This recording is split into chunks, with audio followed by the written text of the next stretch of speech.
अस्सलामुअलैकुम friend, Khan point पे खुश आमदीद। दोस्तों, आज हमारे पास एक रिसीवर है, ये देख लें ALI 3510C। तो इसमें प्रॉब्लम क्या है दोस्तों, मैंने इसको पावर पे भी लगा के रखा हुआ है, ये देख लें। ना ही इसके सामने कोई लाइट शो कर रही है और ना ही ये ऑन हो रहा है।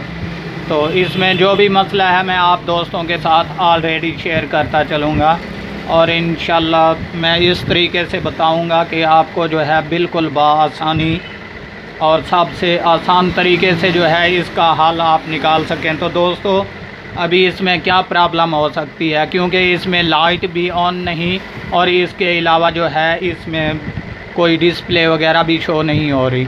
तो इसमें यहाँ तक हमें ख्याल पड़ता है कि इसकी पावर सप्लाई का मसला होगा, क्योंकि अगर पावर सप्लाई हमारी कंप्लीट होती तो यहाँ पर हमें तकरीबन रेड लाइट जो है वो शो कराता, तो जो यहाँ पर रेड लाइट भी नहीं शो करा रहा। तो अभी देखें दोस्तों, सबसे पहले हम इसको चेक करेंगे। ये मैंने मीटर को वापटा की जगह पर रख दिया, ये 1000 वोल्ट पे AC पे। तो हमारा काम है सबसे पहले इसकी पावर सप्लाई चेक करेंगे ताकि इसमें वोल्टेज वगैरह जो हैं वो कंप्लीट हैं या इसमें कोई प्रॉब्लम है। तो अभी ये देख लें दोस्तों, मैं आपके सामने यहाँ थोड़ा नज़दीक करके रख दूँ और सबसे पहले ये चेक कर लें कि मैंने इसको जो है मेन पावर पे लगा के रखा हुआ है। ये आपके सामने तकरीबन 229-30 वोल्टेज जो हैं यहाँ पर हमें पावर सप्लाई में मिल रहे हैं। और इसके अलावा ये देख लें, एक मैंने वायर यहाँ पे लगा दी और इसके बाद जो है दूसरी वायर हम ये वाले बटन पर चेक करेंगे ताकि हमारा यहाँ पर जो है वोल्टेज है कि नहीं। तो अभी ये देख लें दोस्तों, ये बटन भी ऑन है आपके सामने। और इसके अलावा रहा ये फ्यूज़ बॉक्स, तो यहाँ पर भी मैं आपको चेक करवा देता हूँ। ये देख लें, यहाँ पर फ्यूज़ बॉक्स पर भी 220-22 वोल्टेज जो हैं ये कंप्लीट हैं। तो यहाँ तक जो हमारा हिस्सा है यहाँ पर डाइवोल्ट होते हैं, यहाँ पर भी चेक कर लेते हैं। तो ये देख लें दोस्तों, ये मैंने डाइवोल्ट पे लगा के रखा और आपके सामने मीटर जो है बता रहा है कि यहाँ पर डाइवोल्ट पर भी जो है पावर है। और इसके अलावा रही इसकी DC पावर, इसको चेक करते हैं कि इसमें क्या प्रॉब्लम है, हमारे कोई DC वोल्टेज शॉर्ट है या कोई और मसला है। तो अभी सबसे पहले मैं आपको मीटर आपके सामने रख रहा हूँ और इसके अलावा यहाँ पर DC वोल्टेज इसके चेक करते हैं कि ये 5 वोल्ट यहाँ पर देख लें दोस्तों 00, और इसके अलावा ये 15 वाला भी 00 और रहा ये 20 वाला, ये वाला भी 00। तो इससे हमें ये कन्फर्म हो चुका है कि इसकी पावर सप्लाई का मसला है, यहाँ पर तकरीबन कोई फॉल्ट नहीं बन रहा। तो अभी मैं इसकी पावर सप्लाई ओपन करूंगा और इसमें जो भी फॉल्ट होगा मैं आप दोस्तों के साथ शेयर करूंगा। तो ये वाला मीटर मैं यहाँ से हटा देता हूँ। तो सबसे पहले जो है दोस्तों, यहाँ से मैं इसको पावर से निकाल लेता हूँ ताकि हमारे जो है इसको तसल्ली से हम चेक कर सकें कि इसमें क्या प्रॉब्लम है। तो दोस्तों, अभी जो है मैं इसको ओपन करने लगा हूँ और इसमें जो भी फॉल्ट होगा मैं आप दोस्तों के साथ इंशाल्लाह कंप्लीट रिपेयर करके दिखाऊंगा। और इसके बाद जो है इसमें ये देख लें, ये 2-3 काबले हैं यहाँ पर जो मैं ओपन करने लगा हूँ। और ओपन करने के बाद मैं इसको दोबारा जो है पावर पे लगाऊंगा, पावर पे लगा के चेक करेंगे कि इसमें कौन सा फॉल्ट है। तो दोस्तों, मैं यहाँ से रिसीवर्स को फ़िलहाल हटा देता हूँ और हटाने के बाद ये आपके सामने मैंने ओपन करके रख दी इसको और ये मैंने वोल्टेज यहाँ पे लगा दिए वापटा वाले। तो अभी जो है हम कन्फर्म चेक करेंगे कि इसमें क्या प्रॉब्लम है। ये देख लें, ये ऑन पे मैंने बटन को रखा है लेकिन इसमें जो है ऑन नहीं। तो सबसे पहले दोस्तों आपको ये बताता चलूँ, ये मैंने कन्फर्म चेक कर लिया है। ये देख लें, शायद आपको यहाँ पर दिखाई ना दे रहा हो तो मैं जूम कैमरे के ज़रिए दिखा देता हूँ। ये देख लें, ये वाला कैपेसिटर जो है यहाँ से ये ऊपर से हल्का सा फूला हुआ है। इसके अलावा ये बैक साइड जो कि आपको नहीं दिखाई दे रही, ये बैक साइड जो है ये बाहर ओपन हो चुकी है। तो एक तो हमारा ये वाला फॉल्ट है। इसके बाद रहा कि यहाँ पर भी चेक कर लेते हैं हमारे कैपेसिटर पर DC वोल्टेज जो है ये कंप्लीट है कि नहीं, ये वाला मेन कैपेसिटर जो है।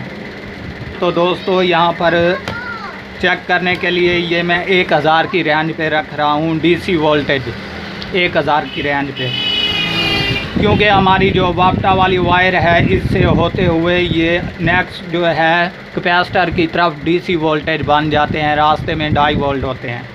तो यहाँ पर डीसी वोल्टेज जो है हमें तकरीबन 300 या 310-20 ऐसे ही मिलते हैं। तो ये भी चेक कर लेते हैं कि ये हमारे कंप्लीट हैं कि नहीं। तो दोस्तों ये देख लें, आपके सामने मैंने दोनों पिनें लगा दी, लेकिन यहाँ पर जो है हमारे कैपेसिटर कंप्लीट नहीं। और इसके अलावा मैं आपको ये चेक कराता चलूँ कि यहाँ पर तकरीबन कुछ ओम्स की रेजिस्टेंस होती है, तो इससे जो है इस पर क्रॉसिंग नहीं बन रही, जो कि मैं आपको मज़ीद चेक करवा देता हूँ। ये देख लें, यहाँ पर देख लें 200 और कुछ वोल्टेज जो है डीसी हमें दिखाई दे रहे हैं। इसके अलावा यहाँ पर कुछ भी नहीं दिखाई दे रहा।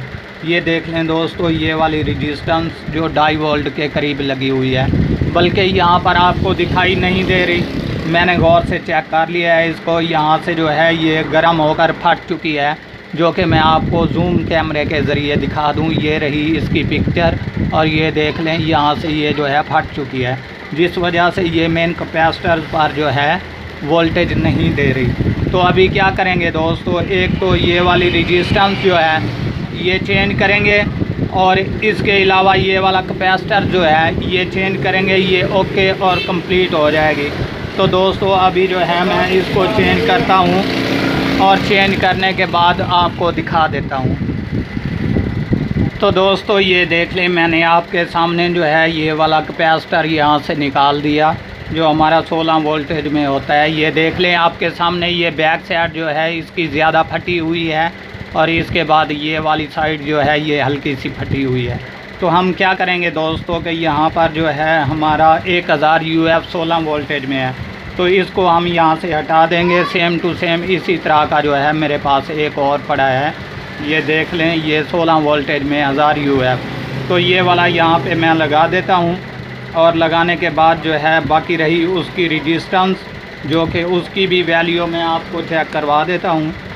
ये देख लें दोस्तों, अभी मेरे पास एक और पावर सप्लाई पड़ी है, ये देख लें यहाँ पर कंप्लीट है इसकी रेजिस्टेंस। तो अभी जो है दोस्तों ये देख लें, ये मेरे पास जो दूसरी पावर सप्लाई है ये कंप्लीट है। यहाँ पर मैं आपको इसकी वैल्यू चेक करवा देता हूँ, और इसके बाद अगर इस तरह की ना होगी रेजिस्टेंस तो वो भी मैं आपको मसला बता दूंगा कि इसका जो है क्या हल करना पड़ेगा।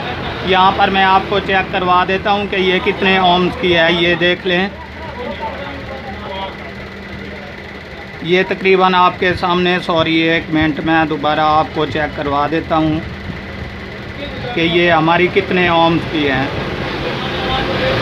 तो यहाँ पर देख लें दोस्तों, आपके सामने ये तकरीबन मीटर जो है ठीक नहीं, लेकिन आपको ये बताता चलूँ कि यहाँ पर जितने ओम्स की लगाएंगे आप, उसमें इशारिया पॉइंट लाजमन होने चाहिए। अगर वो नहीं आपके पास तो यहाँ पर डायरेक्ट जंपर लगाकर यहाँ पर काम चला सकते हैं, ये ओके हो जाएगी। अभी मेरे पास इस तरह की तो नहीं, ये 2 ओम्स की रेजिस्टेंस है, तो यहाँ पर मैं लगाता हूँ और ये ओके और क्लियर हो जाएगी, और आपको चेक भी करवा देता हूँ। तो दोस्तों इसका काम जो है ये कंप्लीट हो चुका है। ये मैंने जो कैपेसिटर इसमें डेड था ये निकाल दिया, यहाँ पे ग्रीन कलर वाला कैपेसिटर लगा दिया, और इसके अलावा रही ये देख लें दोस्तों, मैंने वाज़ेह करके आपको ओपन दिखा दी है। अभी यहाँ पर मैंने 2 ओम्स की रेजिस्टेंस लगा दी है।